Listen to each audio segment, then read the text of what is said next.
Hello and welcome to the Practical Creative Podcast, where I talk to people about the how and why of creativity. I want to know more about their materials, their processes, what it is that motivates or inspires them to keep creating. I'm also interested in exploring the practicalities of being a creative person. And in this series of the podcast, I'm exploring the business of creativity, the skills and mindsets creatives use to share, promote, and sell their work. I'm Jeremiah Craigie, and in this episode, I'll be talking with Alix Sloan. Alix is a gallerist, art consultant, and author of the book Launching Your Art Career, A Practical Guide for Artists. She has spent years in the art world connecting artists with collectors, as well as teaching artists how to take charge of their own careers. In this episode, we cover the importance of being clear about your goals as an artist, whether it be money, fame, status, influence, or something else entirely. We talk about when and why it might be worth considering hiring an art coach, the importance of keeping office hours as part of your practice, as well as a host of practical actions you can take to start working towards your goals. Alix is full of fun, warmth, and understanding, and couples this with a no-nonsense, actionable approach to launching and building a career as an artist. So please enjoy this episode of the Practical Creative Podcast. Thank you so much. Yeah, it's so important to me to not be one of those people who's like, well, yeah, sure, I can help you if you pay me. I mean, there's so many things they can do on their own. I want to make that information available. So the first question really is just ask you to introduce yourself, tell us who you are, what your background is, and what you do now. Oh, I'm happy to. My name is Alix Sloan. I started my career out working at an art gallery in Los Angeles. And then I moved on to do some other things, some television and film production, and to work as an advertising copywriter, doing a lot of marketing and advertising writing. And then during the dot-com bomb, I found myself back in the arts, moved to New York. I opened a gallery, Sloan Fine Art. While in New York, I started doing a lot of speaking at different art schools, talking to young artists, giving lectures, and I found that I was being asked the same questions, Jeremiah, again and again and again, and that there was this real feeling that there was some mystery, some pixie dust, some secret sauce that the artists weren't being let in on. And I found it so troubling, and I started looking for some really just practical, straightforward resources to refer them to. And found myself frustrated with that. There are some out there, but I felt like maybe I should just sit down and write something myself. So I wrote a book, Launching Your Art Career, The Practical Guide for Artists. And I had a lot of different artists and art dealers I knew contribute to that, just advice that they would give. And that ended up going over really, really well. And artists started asking me more questions. So what I did was I launched a website called practicalartist.com. And I just provide information there, links to resources, some downloadable materials. And then I also do coach artists. I do consulting, but I do still do art shows. Through Sloan Fine Art, I do some art fairs and I do some exhibitions. But I've been doing a lot of consulting with artists, and I absolutely love it. And I love being able to provide those resources to artists to help them out. Yes, and they are fantastic. Oh, thank you. On your website, you've got so many fantastic resources, and they're all free as well, which is great. And your book, you have a downloaded the PDF for I think the intro and the first chapter of the book, and I was really impressed by just how straightforward it was. But it was also very understanding. It wasn't like you just have to do this and that and the other. It was laying out a framework of where to go, but also being very clear that anyone coming to it may not have an immediate answer. There was a question about what are your goals as an artist? And I wrote this down because I thought it was such a lovely way of phrasing it. You write that there's no wrong answer to this question as long as it's honest. And it doesn't have to be your forever answer. Your right answer now will do. And I thought that was great because it's saying we don't have to have all the answers. We just need to have a place to start. And then as we go along, we can reassess that and refine that answer as we learn and develop. And I think that was it set a lovely tone for the book. So I'm really excited about reading the rest of it because it comes across as no nonsense, but also encouraging, which is a lovely balance. And I think that's often missing. A lot of the things that I read are just like, these are the 10 things you have to do, or the 10 things you are doing wrong. And this was a much more understanding and nuanced approach. And, oh, that's fantastic. That's really lovely. Thank you so much. Yeah, I really, that was my intention. So I really do appreciate that.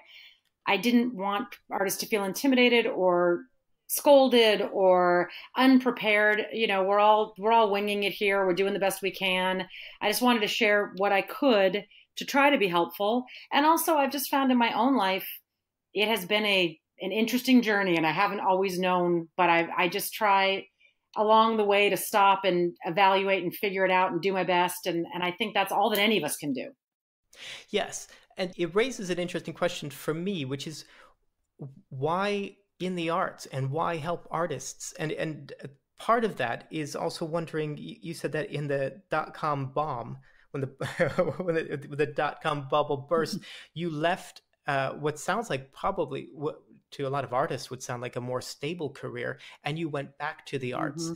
And I'm curious to know why you did Mm-hmm. that. What it was about the arts that drew you back in, and why have you continued to make that a focus? That's a very, very good question. I think that I got my first job working at La Luz de Jesus in Los Angeles right out of college. And that's an art gallery? Yeah, it's an art gallery in LA. And I enjoyed it very much, but I hadn't really done much else, Jeremiah. He offered me the job. Billy Shire, who's a wonderful, wonderful man and was my mentor and really taught me so much about just life in general and the art world. And I accepted that job and I did it and I loved it, but I felt like, it was his place and he was the curator and there wasn't so much room to grow and I hadn't tried anything else. So my family, my brother and my dad are both in television production, and my mother and my sister are both artists. So that's sort of why I think I'm sort of in between those two. But so writing is my passion. That would be a number one thing in life. I try to make time to do it every day. And so I wanted to write, and I was able to find work as a copywriter. So that was great. But, once that .com situation happened, the bubble burst, it wasn't easy to find a job. And I found I had artist friends who needed help. And Billy, I think, if I remember correctly, was going through a transition and he needed a little extra help. And so I just sort of found myself back in the art world. It really wasn't necessarily that intentional, but it was very natural. And then from there, I actually reconnected with my cousin. Her name was Catherine Chapin. She's since passed away. But she really wanted to open a gallery in New York, and she felt like she needed someone to do it with. So we did that. And really, it was while I was in New York that I really, through her and through the New York Academy of Art, which is a wonderful school there, I was so fortunate to connect with so many young, exciting, interesting artists.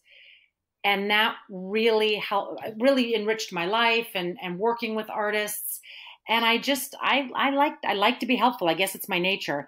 And I felt like I've got this information. It's the simplest information in the world. It's not brain surgery, but artists feel like no one's sharing that with them. So if no one else will, I certainly am happy to. And that's sort of how the whole thing happened. And the response to the book was so extraordinary. I've gotten these amazing emails from people just saying, thank you so much, which makes me feel fantastic. So I thought, why not? I wish I could do consultations and coaching for free. I can't because I have to pay my mortgage. But, it takes time. And unfortunately, time is valuable. But, what I can do, I do. I update the site regularly. I try to keep the rates reasonable for the paying stuff. And I find it incredibly, incredibly rewarding. I really do. I love doing it. Did that answer your question? Or was No. That's fantastic. So it sounds like you are immersed in the art world in terms of you've got family and you've got friends who are working as artists or artist adjacent. So when you find that all these people are asking these questions, what is the general realm that people are looking for? Was it just primarily about how to manage a career, or is it how to make money as an artist? Is it how to promote themselves? Was a bit of everything? What was the general area of questions that you were getting? Absolutely. First and foremost was how do I get into a gallery? Aha. A lot of questions about how do I price my art? A lot of etiquette questions. What I call etiquette questions. We're in a very interesting period in the art world. Things have changed so much. The art world, I believe, tends to be a late adapter.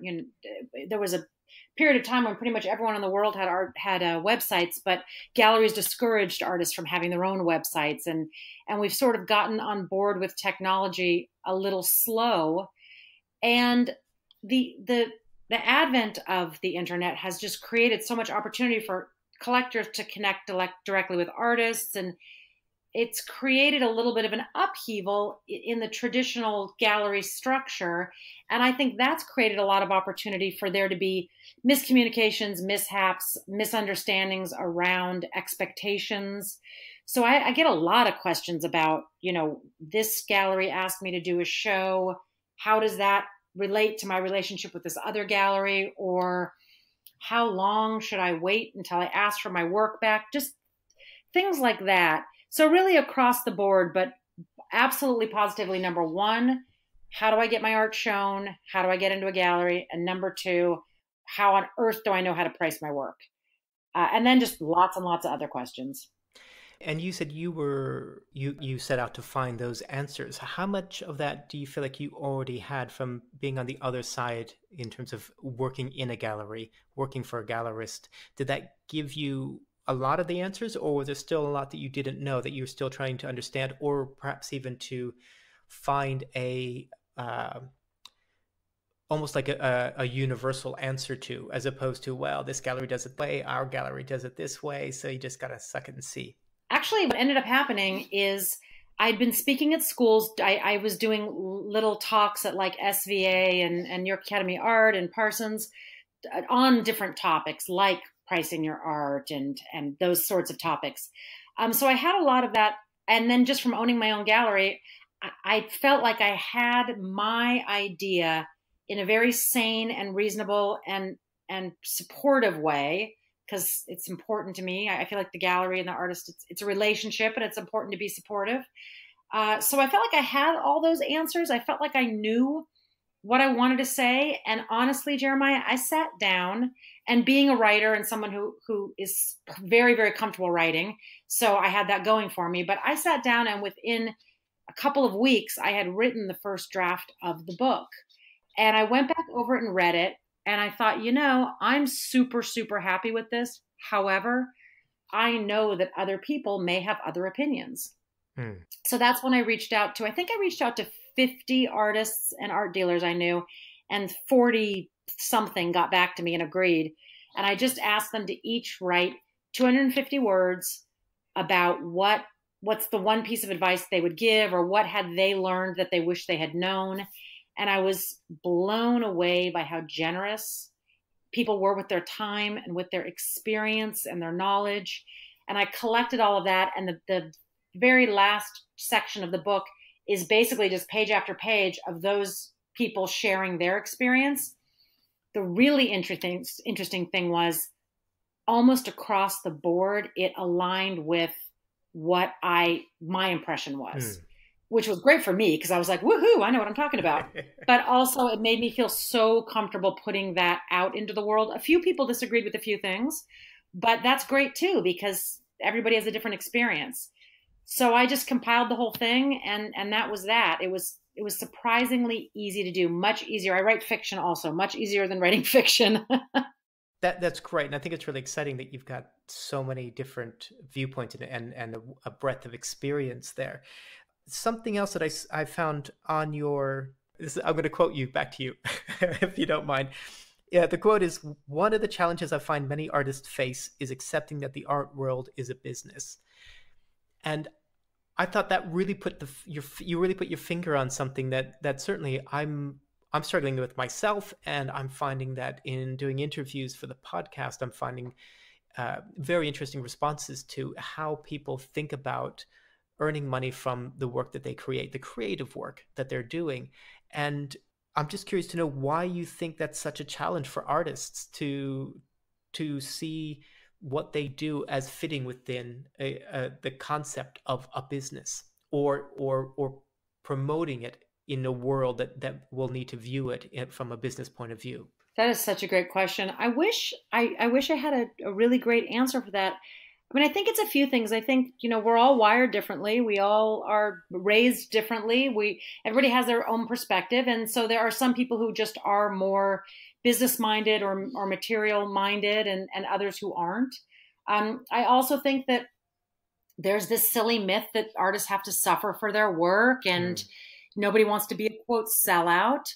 I think there's a lot of contributing factors. And then also, artists, they put their heart and their soul out in what they do. Every creative person, whether they're an actor, whether they're a fine artist, whether they're a craftsperson or a writer, we put that all out there, and we're so vulnerable.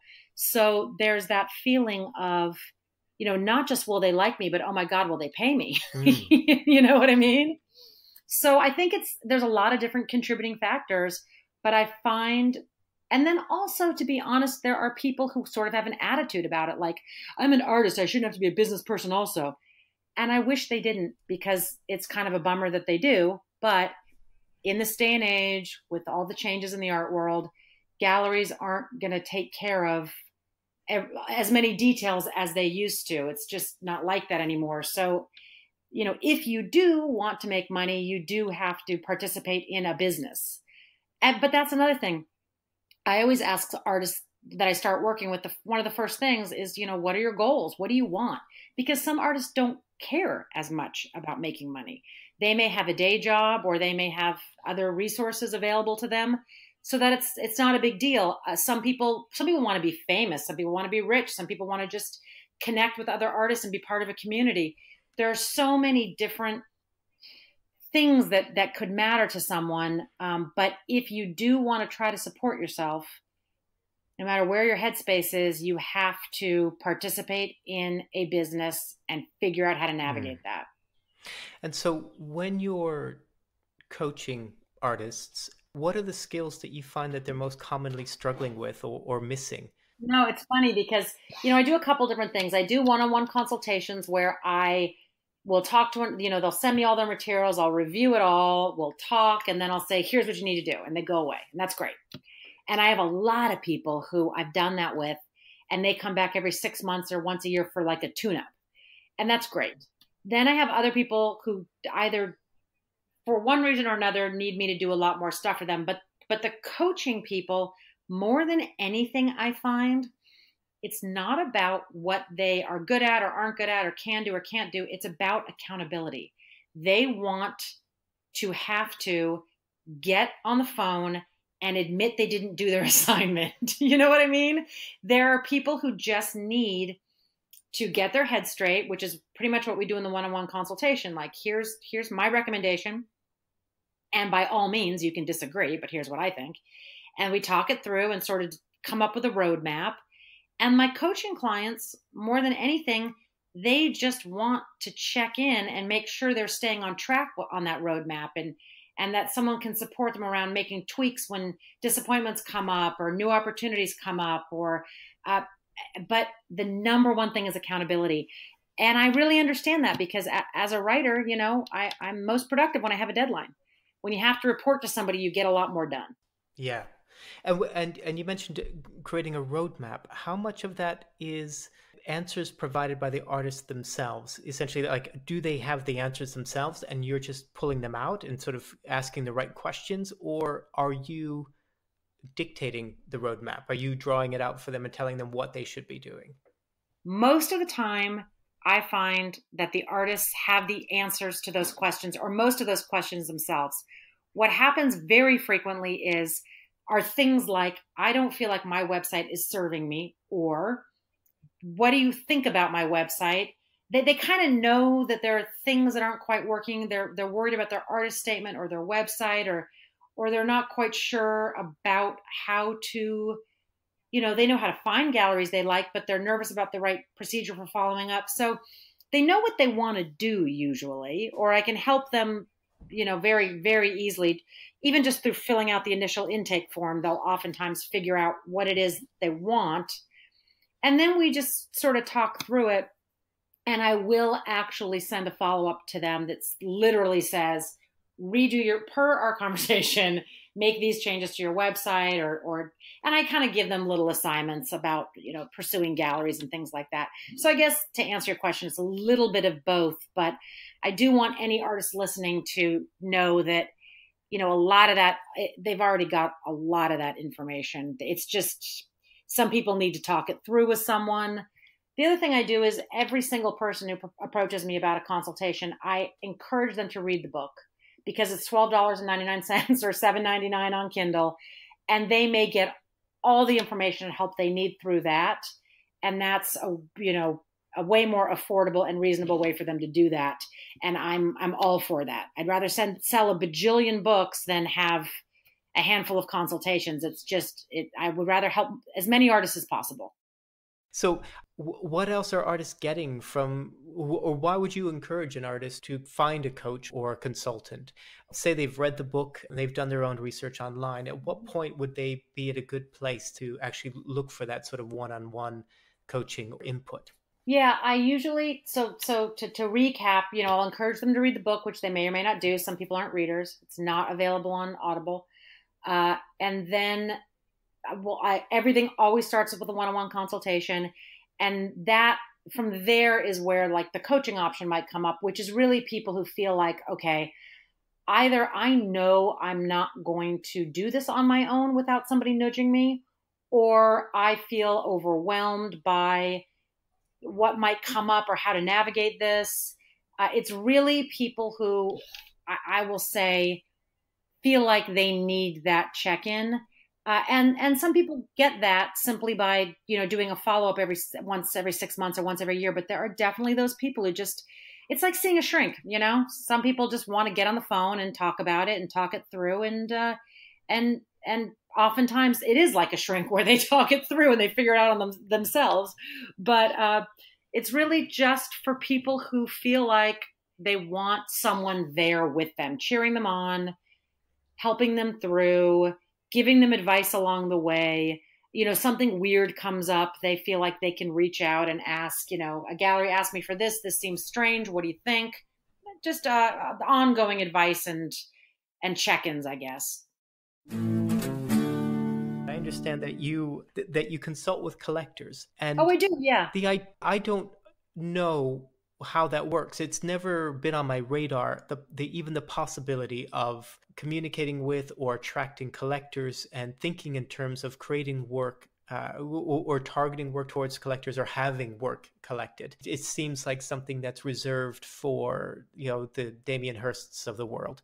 I'm curious to know whether or not that's accurate, for one, and what kind of conversations you have with collectors when it comes to what it is they're looking for in the work that they want to collect. Is it just an aesthetic decision? Is it as like a financial investment and they're hoping to get a return in future? Is it just being a patron and supporting new and emerging artists? I'm just curious to know what the world of collectors is like. Well, actually, it's all of those things. It is. When I had the gallery in New York, I had collectors who were like, considered, quote, top 200 collectors who were very, very actively involved in the fine art world. Some of whom were collecting, and people collect for different reasons. There are absolutely people who collect for resale and for investment. There are people who collect just because they love art. There are people who collect because they recognize talent and they want to support and help that talent. And I really had the gamut. I've had just, everyday people, my friends have bought stuff from me and everyday people with, everyday jobs and everyday lives who might have to split it up on 2 credit cards because they're so obsessed with something they have to have it. I also do payment plans for those people. And then there are people who, are looking for more specific things. But as far as working with collectors, it really depends on the situation. I've done everything from, have a collector reach out to me and say, I am looking for, work by these artists or along these lines, keep me posted. I have had, interacted with businesses that need, corporations that need to have work to fill an office space. And then just other people who, they've got a new home and they're looking for a few specific things. It really does run the gamut. And that really started when I was at the gallery, when I owned the gallery, because you would meet those collectors and get referred to people and just sort of build those relationships.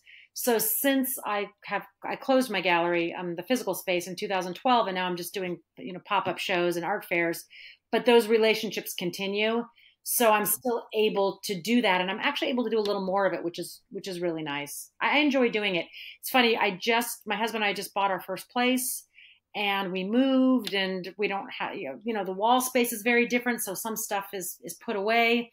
I have 2 spots in my house that desperately need something, and it's cracking me up because I can't solve that problem for myself. I'm like, oh, fantastic. I'm my ideal client right now.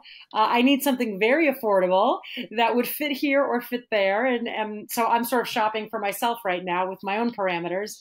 It's a lot of fun. I love doing it. And I also work with interior decorators. This morning, a decorator called me, or a designer, I'm sorry. I think they prefer to be called designers. She called me looking for work by a specific artist for a specific client. I was able to send her everything I had available, and she selected something, which was great. So with those kinds of relationships, how much of it is working on behalf of the collector versus working on behalf of the artist? How much are you a broker between the two in terms of like having a database of both and trying to find an artist who matches the taste of the collector versus actively seeking out new artists or possibly new collectors to match one or the other? That's a very good question. When I had my gallery, unfortunately, there are more artists than there are galleries. So I was somewhat actively looking for artists, although many, many artists were referred to me through people I already knew. I was always actively looking to connect with collectors, doing art fairs, trying to meet people. And I would, on occasion, having a physical gallery space is very different because I had a main gallery and a project room. And so we were doing 2 shows. I did 10 change the shows 10 times a year. So if you got 2 shows going, that's a lot of shows. And so I was sending emails out to collectors, but I would very actively, if I thought an artist was a good fit for a specific collector, I would pursue that and let them know. But it's a very delicate thing. You don't want to drive people crazy, chasing them down, trying to sell them stuff. So you want to build those. It's really relationships. Trying to find the right pieces for the right people. If someone is not actively looking for work and you let them know work is available, that's fine. But you don't want to chase after them too much. And really, one of my absolute favorite things that I do is placing art by wonderful art by wonderful artists in wonderful homes with wonderful people. I mean, that is the most satisfying thing, to get a photograph from a collector saying, here's the piece in my, room and whatever room. And I love it. And we're so happy, or I'm so happy. That to me just makes me feel so great. I've helped that artist pay their rent. I've helped that collector enrich their lives with something they love. It's a pretty amazing feeling to be able to do that. So nowadays, since I'm less active as far as doing shows, I still have a database. I still put on shows occasionally and do art fairs occasionally, and I will reach out to collectors, but I'm not as sort of aggressively involved or immersed. Does that make sense? Absolutely. Yeah. I'd like to go back to this idea of the artist treating their work or their practice as a business and why it's something that we find so challenging. Mm-hmm. And I guess there are actually 2 questions in here. The first one is, are there any artists that you can point us towards who are really good role models, who have managed to treat their practice as a business, but who are still artists at their core? And the second question is that, how do we get the balance right? That if I begin to think of myself or my work as a business, will I somehow be compromising my creativity? How do I make sure that I don't become so swayed by what's selling well, what the market wants, what my collectors want, that I'll lose sight of my own voice or my own creative vision? Well, I'm gonna sidestep the role model question because I think that I've never really put a lot of thought into that, and my gut reaction is it really just depends on what your goals are and what you really want from your career, which leads to the second question, which is if you are a skilled drafts person or you can make art that people want to buy and your only goal for your art is to make money, then there is never a time when you would feel like you had sold out because your whole goal is to do that in a way. Do you know what I mean? But on the other hand, if you are making work, from your soul, and you can only eat, breathe, and live on the planet if you're making work that you feel connected to, then I would hope that while you would be somewhat try to be a little bit business minded about getting the work out there, you wouldn't be able to ever get to a place where you would feel like you were selling out because that would feel so awful for you. I'm not sure if I answered that very well, but I think that, yeah, I mean, certainly there's the opportunity for somebody to sort of lose themselves, to get caught up in, oh, this is selling, I should make more of this, I should make more of this. And that certainly is a danger. But again, then you got to stop and you got to think what's most important to me. Which brings us back to those early conversations that you have with your artist clients about identifying their goals and being clear about their aims and intentions, both as artists and financially. I think I do believe, and this might be really naive of me, but I believe if you're making work that you love, that you're passionate about, that's sincere to you, that, as I like to put it, your people will find you. If you can get your work out there for people to connect with, the right people will connect with it. And whether that's a lot of people or a little bit of people, who knows? But that's probably the most satisfying part of being an artist.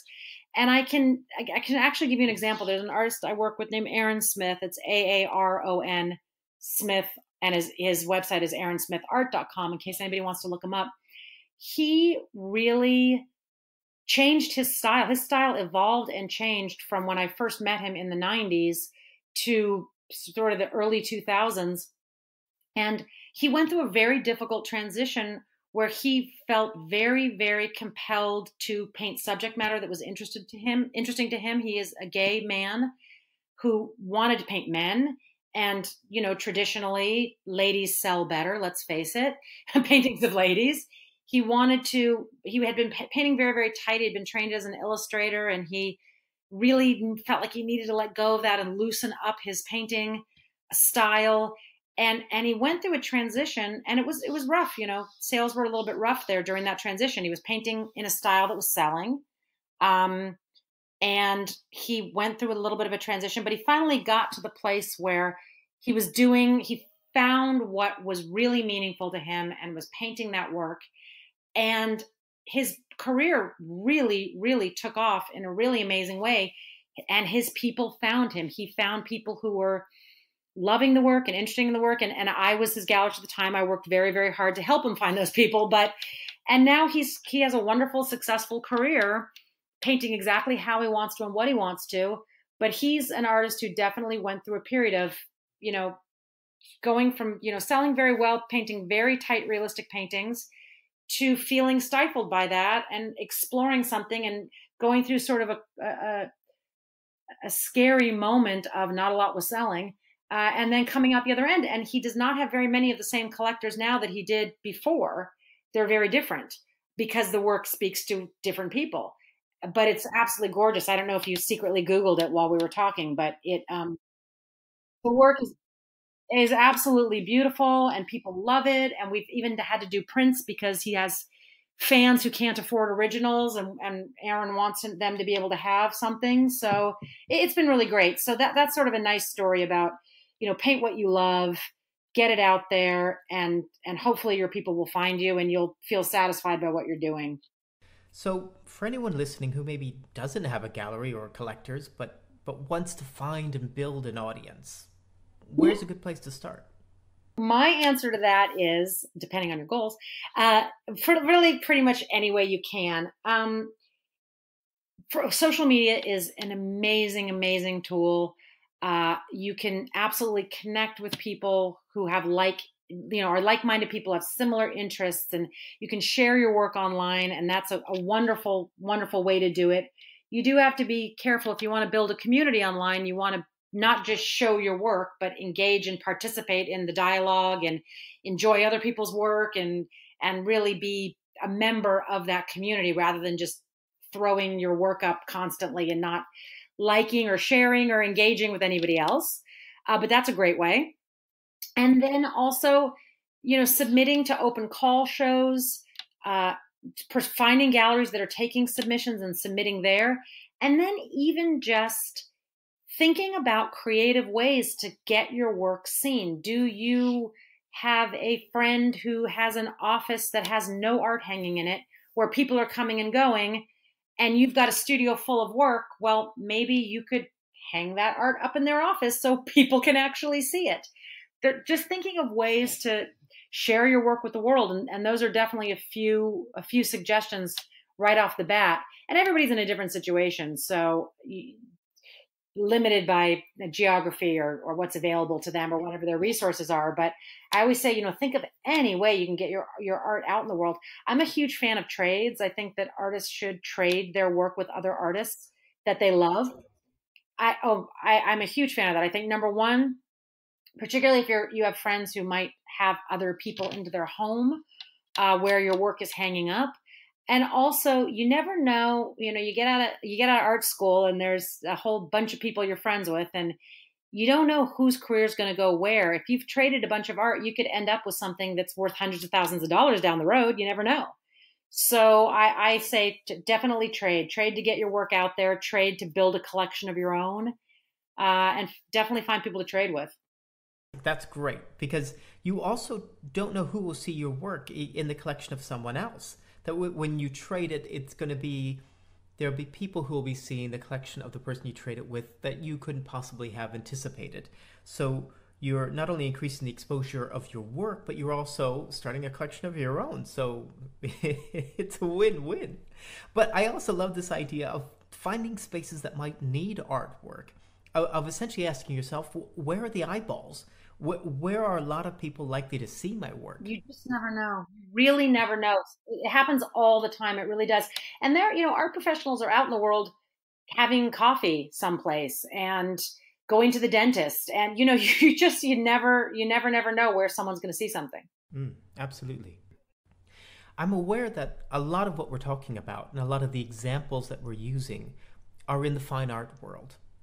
So do you think that these approaches can be applied to creatives who are working in different media or different contexts, say crafts or design or photography? I actually think it is relatable to any creative person who is interested in getting their work out there and or making, a living or making money or supplementing their income. And I will tell you, I always say, I call it office hours.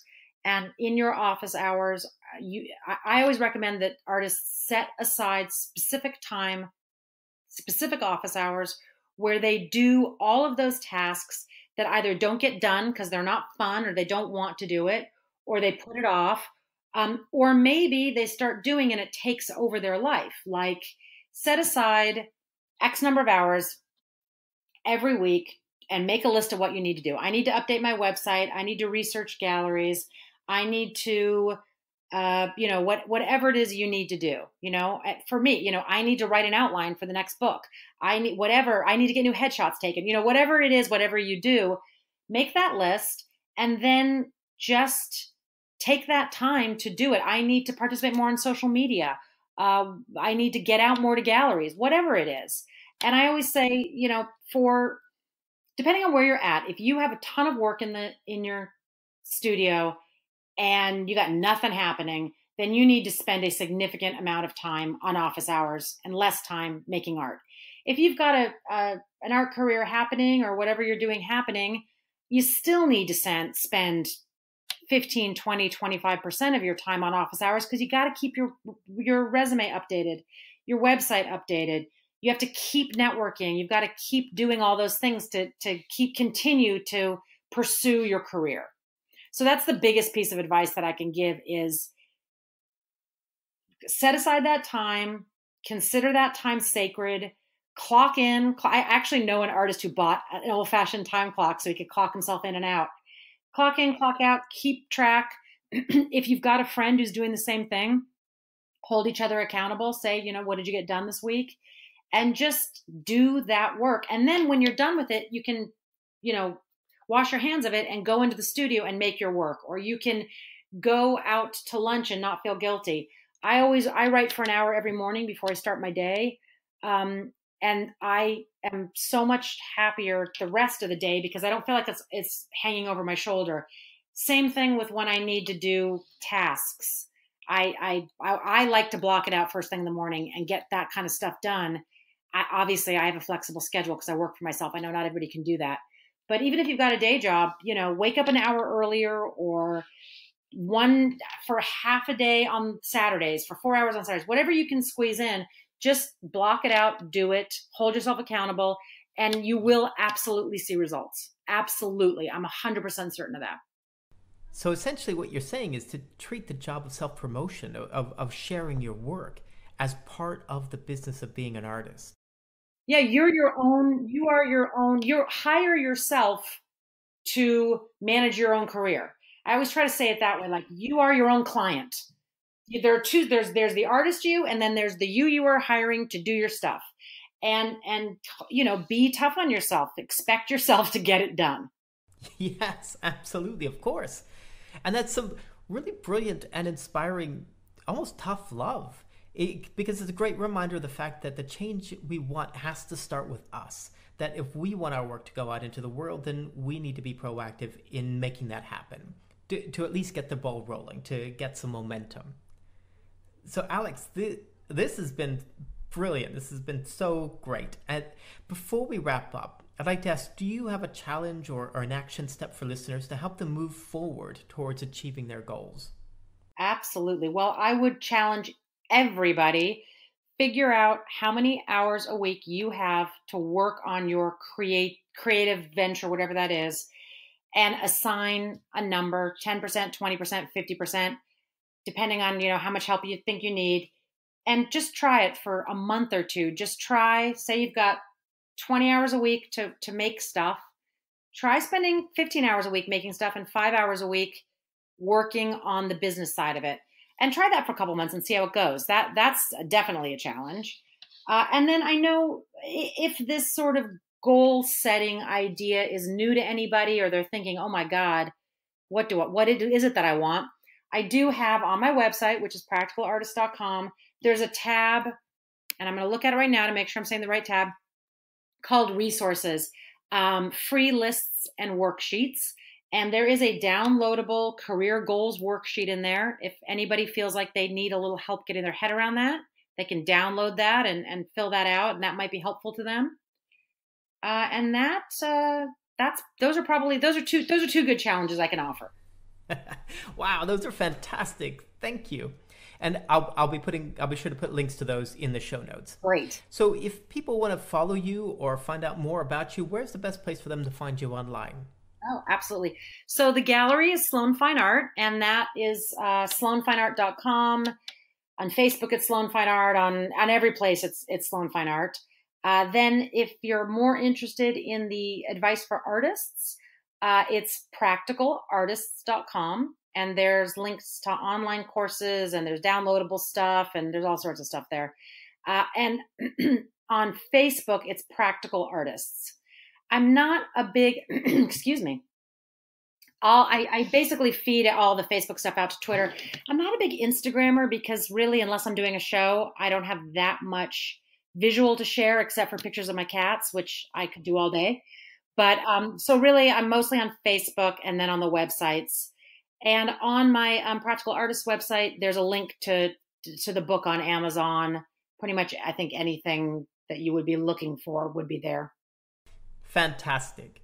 Well, Alix, this has been brilliant. It's been so great to talk to you and to ask you these questions that I know certainly I've been struggling with, and I know others have as well, of this question of what it means to be an artist who also wants to earn a living from their work. Well, thank you so much. It's really my pleasure, and I will interject with, it's whatever you want it to be.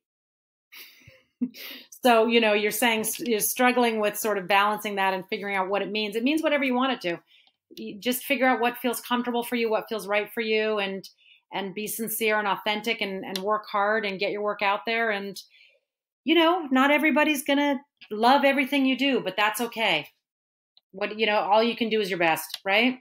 Absolutely. And Alix, just thank you again for taking the time to speak with me. My pleasure, Jeremiah.